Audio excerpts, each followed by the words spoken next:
We will begin by talking about photovoltaic power systems amongst several alternative energy systems that will be discussed. Photovoltaic is abbreviated as PV. So when you see photovoltaic, you can easily abbreviate it as PV. Is PV necessary? If it is necessary, why is it necessary? The use of sustainable and free resources is very important. Sustainable, when it is sustainable, it simply means that it can be available for as long as possible, as long as it is needed. When it is free, it simply means that the cost of accessing it, the cost of using it is not going to be high. It will be almost zero, if not zero. Also, you should pay attention to the fact that the price of oil has been tripled between the years 2004 and 2009. The conventional fossil fuels, which include oil, coal, and natural gas, are being used as source of energy for most of the global operations that are carried out to provide energy for the users. And between 2009 and now, the prices have even gone up more. This simply means that if this trend continues, it will get to a point that several people, many people, the average user may not be able to afford to use energy if the prices keep going up. The growth in the reserves is lower than the increase of the oil production. So as the growth we experience in the reserve is really low. Under normal circumstances, we should experience that we have more reserves, but now the growth in the reserves is becoming lower. That simply means we don't have as much reserves as we should have. So it is lower than the increase of the oil production. So let's quickly look at why PV is necessary and why we have to pay proper attention to it. First of all, PV significantly reduces the greenhouse gas emissions. We do know that greenhouse gas emissions, which include CO2 and other kinds of gases, they pollute the atmosphere and they contaminate the environment and probably even cause death to aquatic animals or mammals or even humans in the environment. And we don't want this to continue. To do that, we have to stop burning coal. We have to stop burning fossil fuels. The more we burn fossil fuels, the more greenhouse gases we emit into the atmosphere. And we don't want this to continue. To stop that, to mitigate that, to stop that, PV would be a major source, a major energy source that we can use to replace the conventional fossil fuels as time rolls by. That is why PV is necessary. And not only PV, there are other alternative energy sources that can be used to replace the conventional fossil fuels, and PV is the chief of them. All right. Also, PV will be a key component for future buildings. Now we have what we refer to as BIPV, which means Building Integrated Photovoltaic Systems. Okay, it implements that when you build your house now, it is important that you incorporate PV in the building or in the architecture of your house. There are some countries that are already implementing that. And as time goes on, many more countries may begin to make this part of their policies. That when you build houses, you have to incorporate photovoltaic power systems in your houses. There are some countries where they give you incentives when you incorporate PV in your homes. So as the future unfolds, PV is necessary because it will be a key component of future buildings, and we have to start paying attention to its use, its understanding, its technology, and then how we can all be aware of this energy technology. Its fuel is free of charge. Now, this is something that should catch our attention. The fuel is free. What is the fuel for PV power technology? The fuel is the sun.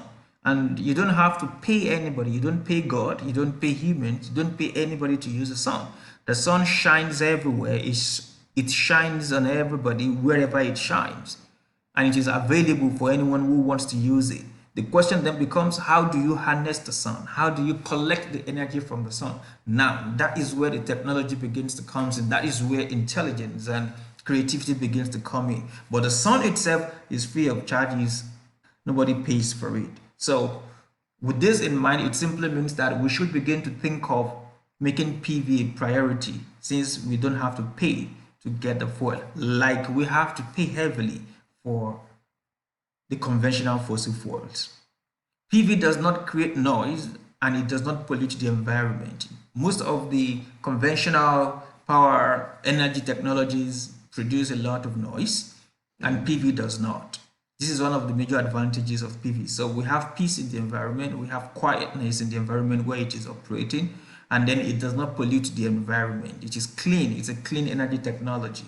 And who doesn't want a clean energy technology? We all want cleanliness. We want clean energy technology. We want to take care of the environment. We want to protect our environment. We don't want to pollute our environment with hazardous gases. And PV is going to produce that. That is why it is necessary. PV allows the use of electricity to rural areas.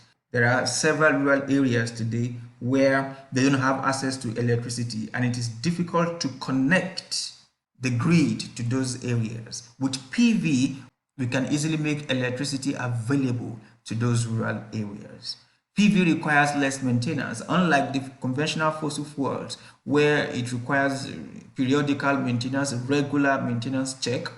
PV does not require such maintenance. As a matter of fact, the cost of maintaining PV is just about 1% of the cost of installing the PV in a year. The annual cost of maintenance of a PV is just about 1% of the cost of installing the PV, which is way lower than whatever is obtainable in the fossil fuel counterpart. The payback period is very short and it is continuously falling down.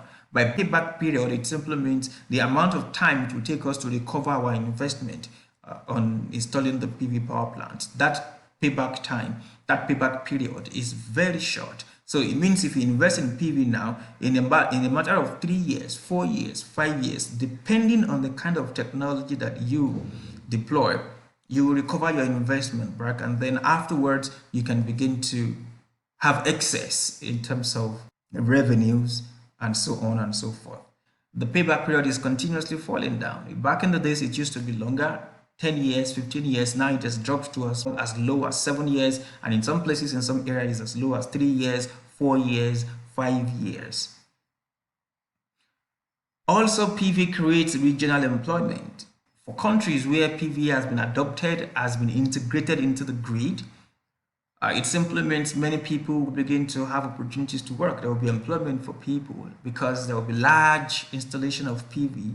And when there's large installation, it simply means that there will be people who are supplying the frames. There will be those who are supplying the modules. There will be those who are actually carrying out the installation. There will be those who are involved in the maintenance. There will be those who are actually going to monitor the PV, and there will be those who are going to research the PV in the academic field, and then there will be a lot of opportunities for people to work. So it creates employment, and there will be security to also look after the PV and protect it too in places where we have violent people in the environment.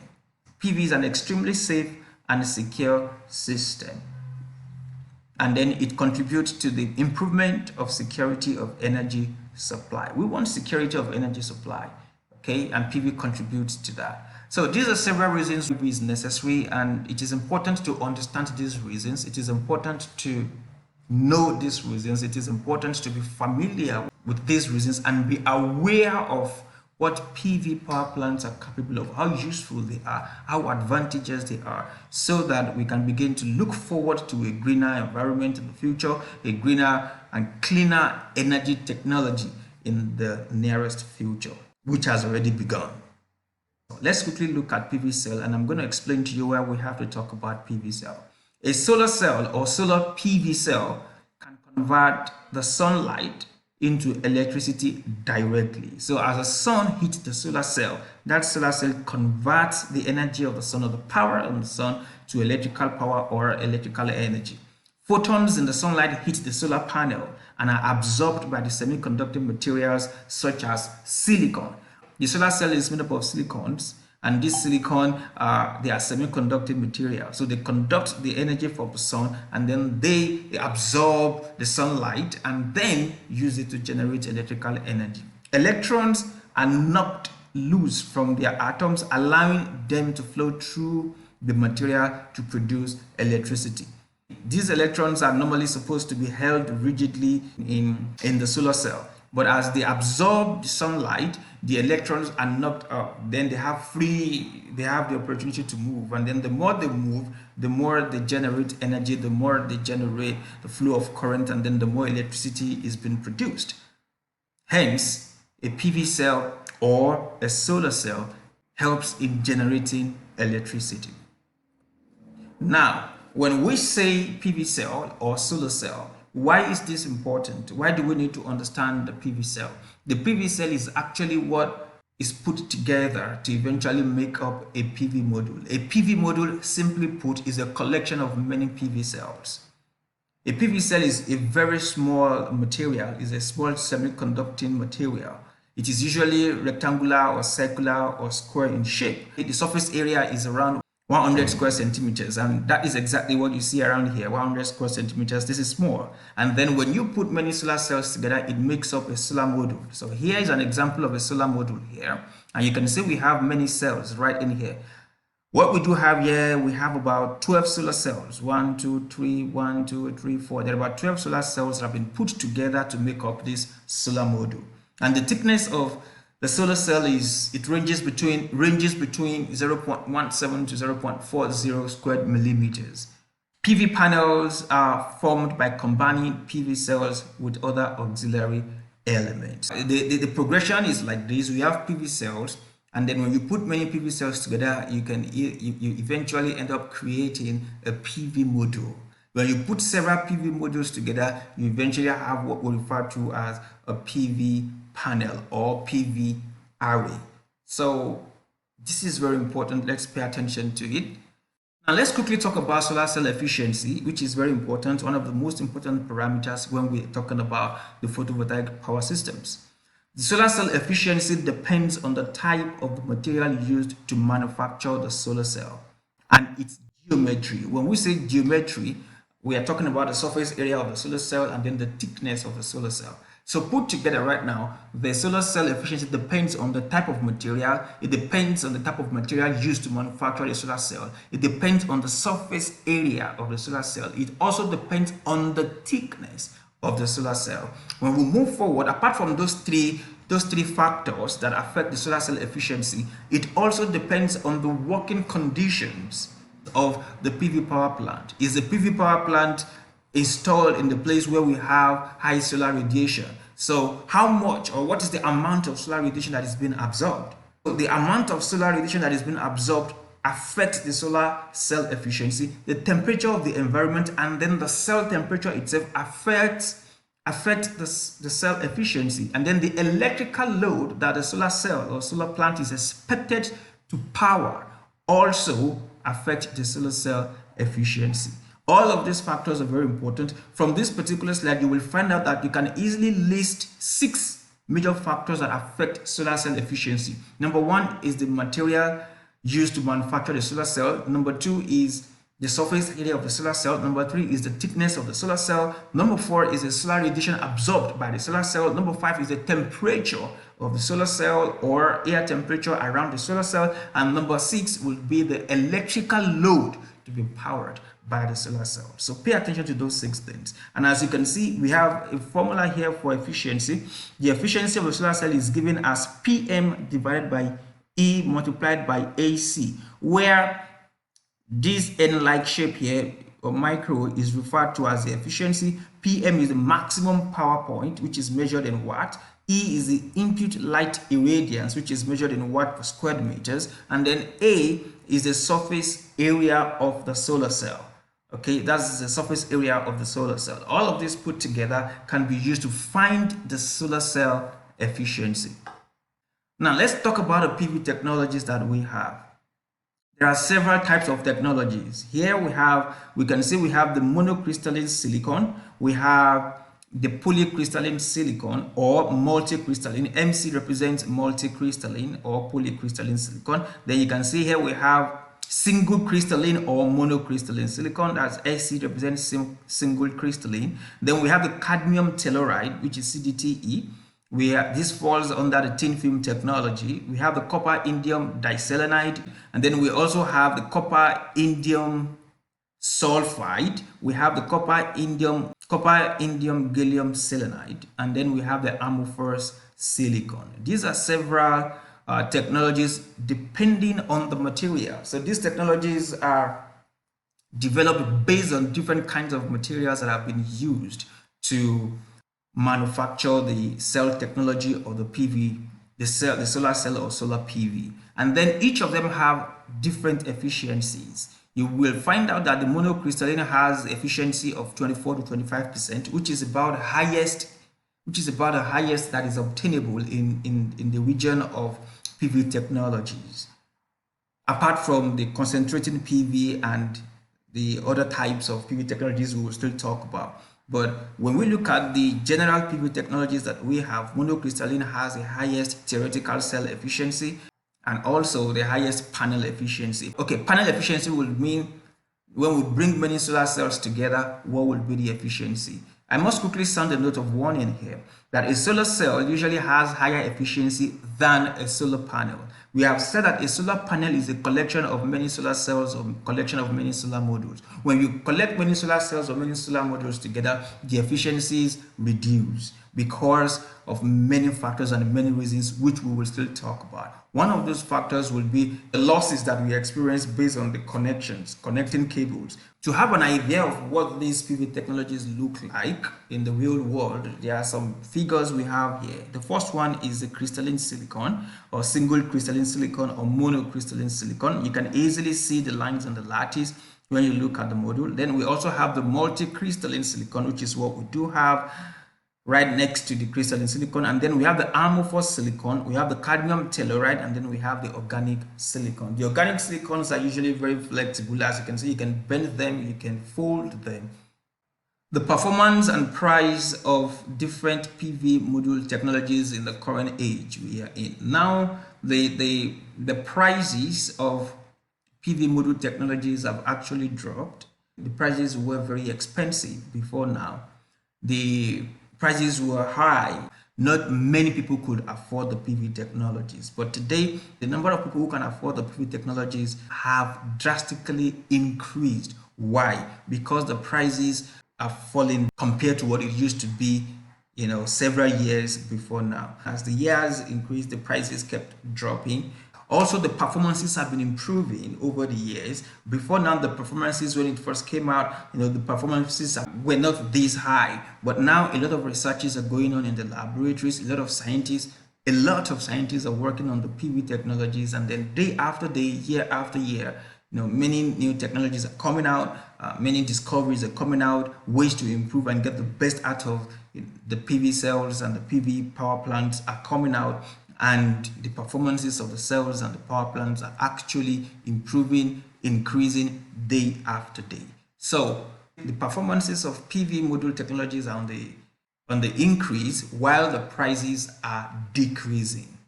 Here are some of the PV technologies that we have talked about and some of the important details you might want to pay attention to about them within. We have the crystalline silicon, we have the thin films, which is divided into cadmium telluride, copper indium diselenide, copper indium gallium diselenide, cadmium telluride, and then the micromorph silicon, amorphous silicon. All of these are under the families of the thin film technology, and they account for 10% to 15% of the global PV module sales.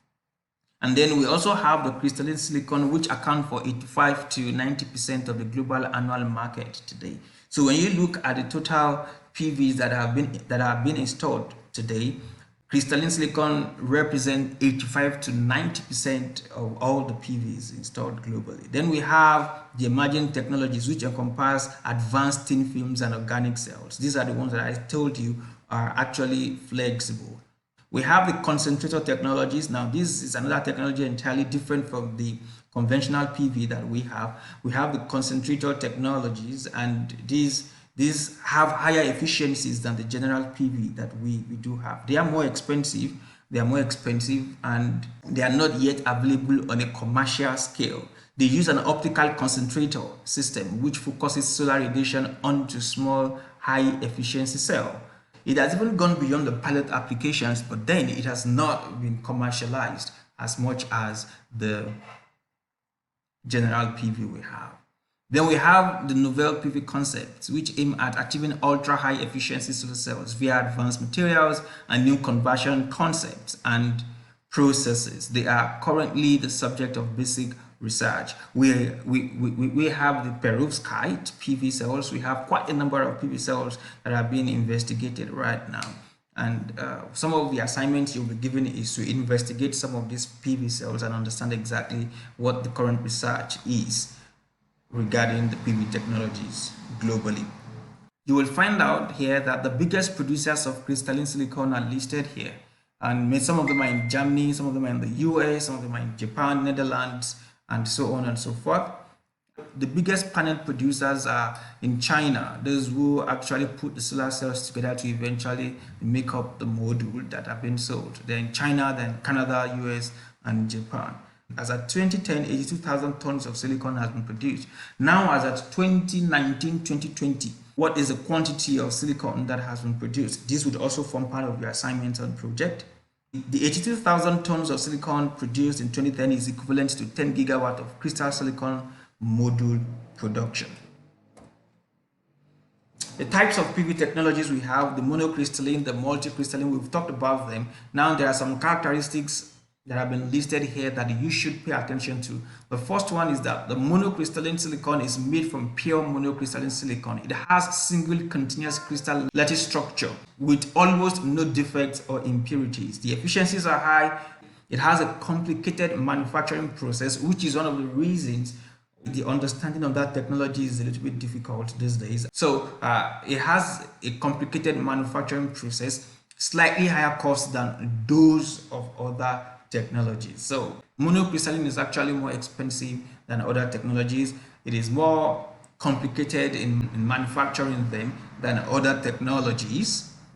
On the other hand, the multicrystalline silicon or the polycrystalline silicon is slightly less efficient than the monocrystalline silicon, and they are cheaper than the monocrystalline silicon. Their manufacturing processes are not as complex as what we have in the monocrystalline silicon, and then they are produced using numerous grains of monocrystalline silicon. With the increased efficiency of solar cells, less surface area is required to generate same amount of electric energy. Now, this is very, very important. The lower the efficiency, the more modules you will need to put together to be able to meet higher capacity. And the higher the capacity, the more space that you would need for your installation. But as the efficiency increases, you will need lesser and lesser PV modules put together to meet higher capacities. And this would mean you require lesser surface area to generate the same amount of electrical energy than you would have generated before the efficiencies actually increased. The manufacturing of crystalline silicon modules typically involves growing ingots of silicon, slicing the ingots into wafers to make solar cells, electrically interconnecting the solar cells, and then encapsulating the strings of cells to form a module. And I'm going to quickly show you exactly what this process looks like. So what you will find here is that you can see we have the polysilicon here. You can see here. You can see the polysilicon. It is actually grown into ingots, and the ingots are grown into wafers. Wafers are cut out of the ingot, and then solar cells are made from the solar wafers, and then the solar cells are put together to form solar panels, and then the solar panels are put together to form the solar system or the PV system. Okay, so right from the polysilicon here, you can see how the transitioning has moved to the ingot, to the wafer, to the cell, to the panel, and then to the system. The financial costs are usually not equal to energy costs, so we should not confuse these two together. When we say energy cost, it simply means the energy we need to move from polysilicon to ingot, from ingot to wafer, from wafer to cell, from cell to panel, from panel to system. That is what we refer to as the energy cost. Then when we say financial cost, we are talking about the amount of money required to move from polysilicon to ingot, from ingot to wafer, from wafer up until we get to the system. So you can see the variations in the financial cost and the energy cost. For the ingot and wafer, you find out that we have 36% energy cost for ingot and the wafer. But right in the financial cost, you find out that putting the ingot and the wafer together is just maximum of 15%. Also, Financial cost for the system is about 34%, but when we talk about the energy cost, the cost of energy to put the system together, we only have 13%. Let us quickly look at the thin film cell or thin film technology. The thin film PV technology can be separated into three parts. We have the amorphous silicon, the cadmium telluride, and the copper indium gallium diselenide. These are the three thin film PV technologies that we do have. The amorphous silicon is the most widely used of all the three. The capacity of the thin film produced is expected to grow and increase from 1 gigawatt to 2 gigawatt in 2020. Thin films are made by depositing extremely thin layers of photosensitive materials in the micrometer range on a low-cost bracket such as the glass, the stainless steel, or plastic. When you deposit these photosensitive materials on materials such as glass, stainless steel or plastic, you eventually come up with what we refer to as the thin film solar cells, all right? And these glass and stainless steel or plastic actually use as the back, they're like used as the backing of the solar cell, okay? And they are not expensive at all, very low. As a matter of fact, the thin film technology appears to be one of the cheapest, solar technologies. However, when the efficiency is low, this would mean more land surface area is required to install high capacities of such PV technologies. Let's look at the amorphous silicon. It contains glass alloy of silicon and hydrogen, which is about 10%. Silicon is abundant and environmentally safe. Amorphous silicon absorbs sunlight extremely well, so that only a very thin active solar cell layer is required. And this is one of the reasons it is not as expensive as other technologies. So it reduces the solar cell material requirements, thereby reducing the solar cell cost. Thin films of amorphous silicon can be deposited directly on inexpensive support materials or backings such as the glass, the sheet steel, or plastic foil. The thin film solar cell has advantages and disadvantages. Some of the key disadvantages of the thin film solar cell, like I mentioned earlier, is that the efficiency is low and the industry's limited experience with lifetime performances are great limitations. And this has to be improved. And it is already improving, by the way. It is already improving. The scientists and researchers are also already working on the efficiency, and there's been an improvement over time. Despite all these disadvantages, it has several advantages. Number one, relatively low consumption of raw materials. You need fewer raw materials to produce the solar thin film cell. High automation is another advantage. High automation and production efficiency is an advantage. So producing the thin film cell is efficient, but then the thin film solar cell itself is not as efficient as other solar cells. And then the automation that is incorporated in production is also highly laudable. Ease of building, integration, and improved appearance. Thin film solar cell is actually aesthetic. That simply means it is beautiful. Okay, so the appearance is good to the eyes, and that is why it can be incorporated in buildings. It can be integrated into buildings. So there are some buildings that instead of using the glasses, using normal glasses on the buildings, they use thin film cell as the glasses. Okay, and then it makes the entire building look beautiful while energy is still generated, by those materials. Then it has good performance at a high ambient temperature, unlike the monocrystalline and multicrystalline, where the performance reduces under high temperature. For thin film, the performance actually stays high under high ambient temperature. And then reduce sensitivity to overheating. And that simply means that, the cables don't get burnt, the current does not get so high to the point that it causes damages, and then it isolates some cells from performing effectively.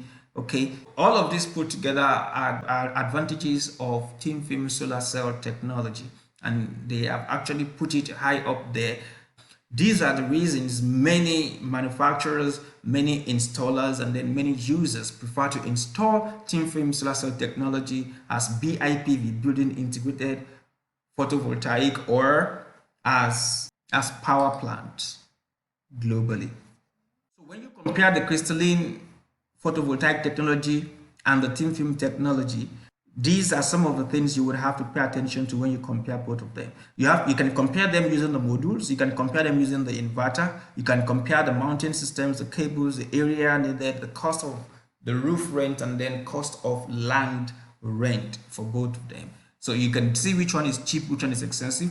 You can see that crystalline is more expensive than thin film when we talk about modules. When we talk about inverter, both of them have the same cost of inverter. For the mounting system, you can see that crystalline has lower cost, while thin film has higher cost per kilowatt when we talk about the mounting systems. When we talk about the cables, thin film has higher cost when we talk about cables. This is because thin film will require more land area per kilowatt for installation.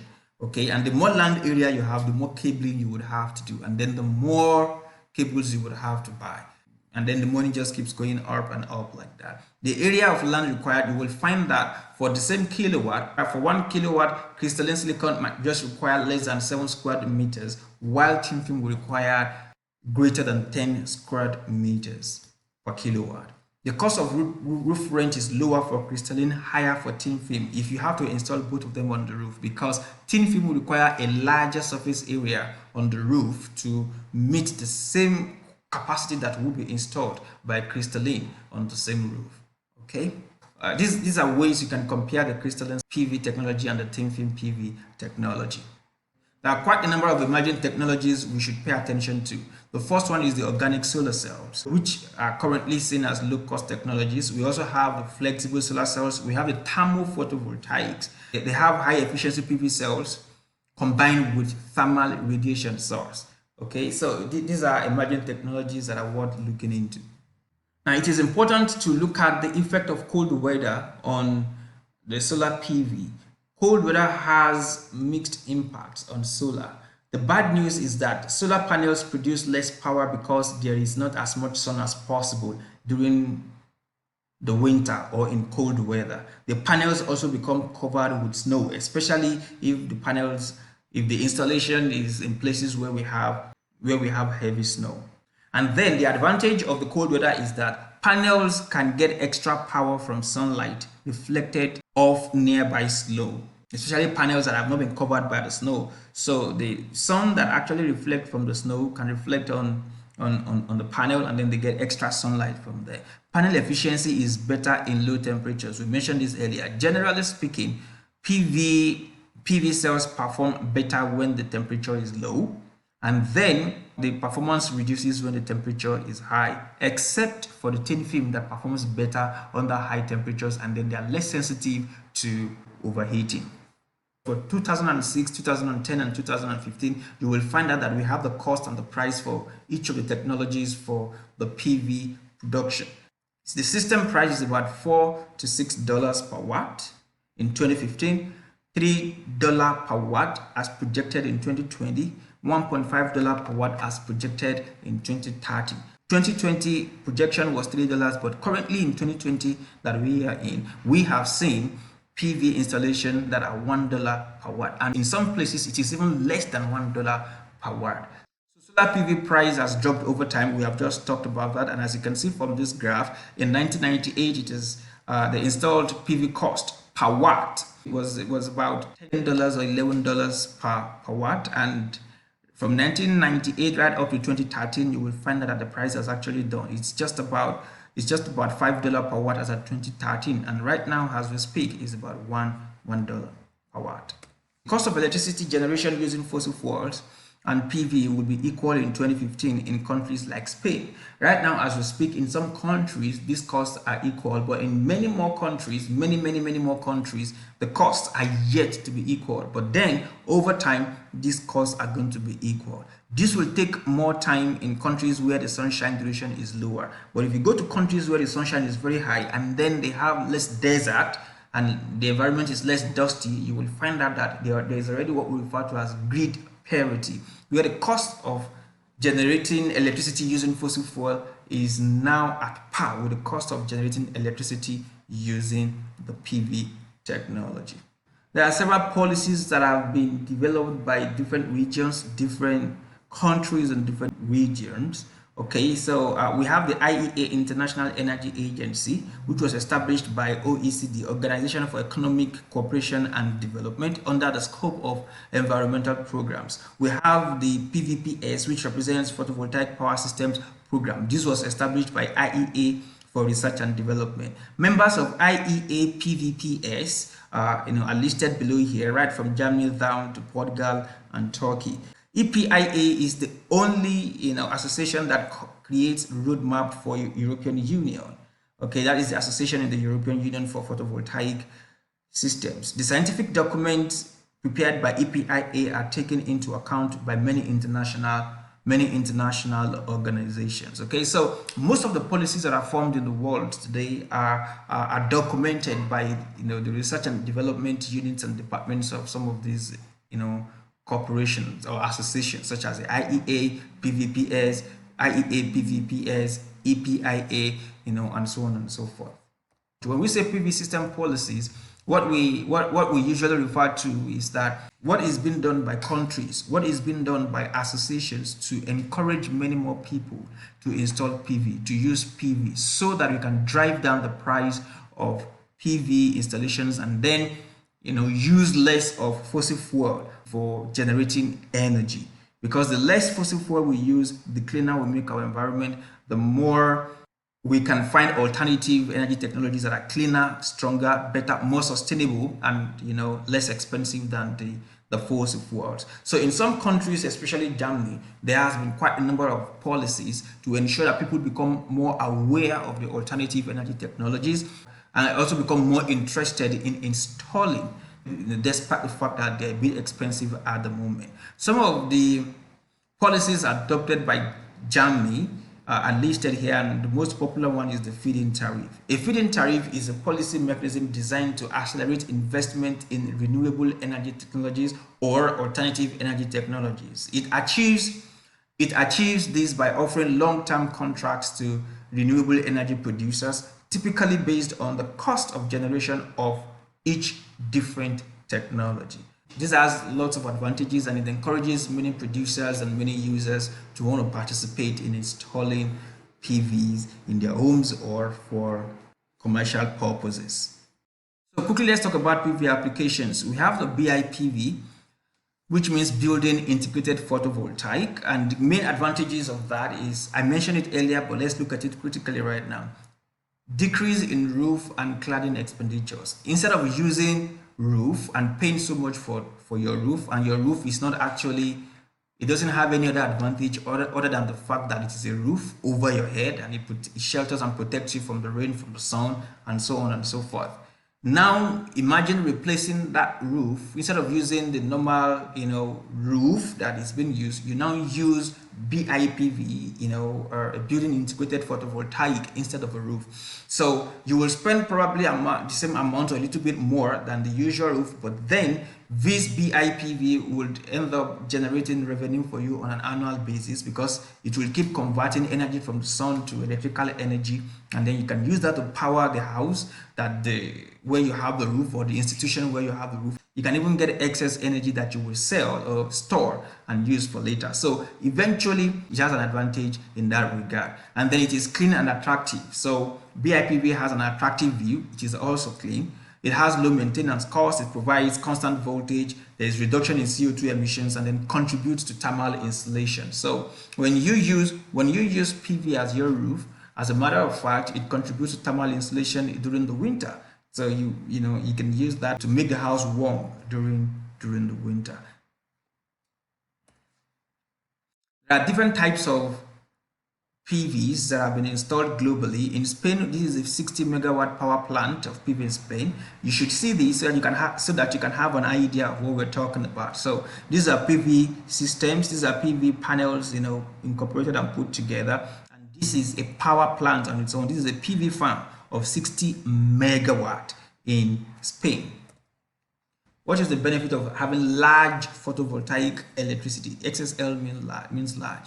It has economic benefit, it has social benefit, it has equality benefit, it has security benefit, it has environmental benefits, and then it also has recognition benefits. Under the economic benefit, You get CO2 credits, production and export of solar electricity. When you have a large installation like the 60 megawatt plant here, okay, you can produce, a lot of solar electricity, and then you can export solar electricity to other places too, either within the city or within the country or even outside the country.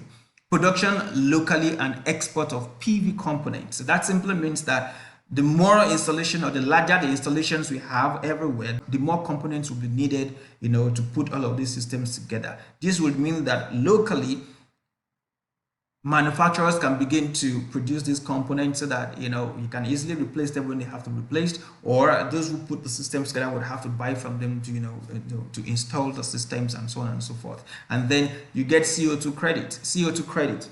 This is one of the incentives given by the government or some associations for those who install PVs, or for organizations who install PV. It's a kind of credit you get for installing PV that you can either use to get money, get loan from the bank, or you can use it as another form of collateral. Then we have the social benefits, which include creating employment, jobs, and improving the industry, which also include having some international cooperation and collaborations. This also includes technology transfer. Okay, so you begin to see that countries that actually have large PVs begin to collaborate together to see how they can either improve or become better in the use of this technology. And then you can also create more employment for the people, or for young people in the environment. Then we have the equality benefit, which talks about fair access for everybody to affordable and sustainable energy solutions. Okay, so if this actually flies properly, bye-bye to shortage of electricity supply in some rural areas. Then we have security, which talks more about sustainable future energy source, country energy independence. So with the security, there is no dependence on other countries or on specific conventional fossil fuels anymore, because those fossil fuels, as we know, are actually becoming less sustainable, because the rate at which they are replenished after they have been used is way slower, way smaller than the rate at which they have been used. So we use more than they are being replenished. So over time, we may not have them as enough as we should have them. We may not have them as sustainable as we should have them. So less dependence on some of these things is what we refer to as security. Then environmental benefits.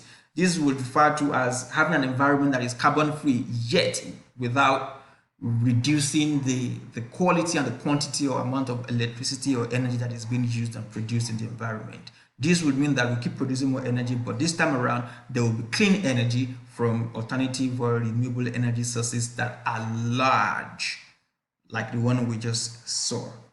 So carbon-free environment, water desalination advantages, agriculture for arid land, reclamation, and so on and so forth are examples under the environmental advantages and benefits of large PV electricity. Then we have recognition, model replicable in neighboring regions. So when you have a large PV, you can easily replicate these, or other countries, other cities, other states can easily replicate these in their own areas too, in their own countries, in their own regions too. Okay, so all of these are advantages and benefits of installing large PV photovoltaic systems.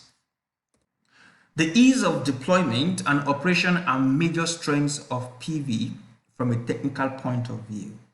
Ease of deployment would mean the ease with which they are installed, or the ease with which you can increase their capacity. This is very important. For example, PV systems don't need water for cooling. Water is mostly scarce and expensive in areas with irradiation that are greater than 2,000 kilowatt hour per square meters. And this 2,000 kilowatt hour per square meters is good for photovoltaic performances. So in these areas, water is very expensive and you don't have them in large quantities or usable quantity. Once you know that PV systems don't need water for cooling, this has already, given the users and the manufacturers and then the government or the utility companies in those areas an advantage, an edge, because they won't have to depend on water for running the operation of the PV systems that they have. Then we also have the space. PV systems do not require homogeneous and smooth space. Okay, so as a matter of fact, you don't need homogeneous, the same level of ground or the same level of space or smoothness or roughness of space before you can, install PV So all of these are advantages. Then modularity. This modularity talks about the size, talks about the current size and then increasing the size of the system. PV is modular in terms of cost.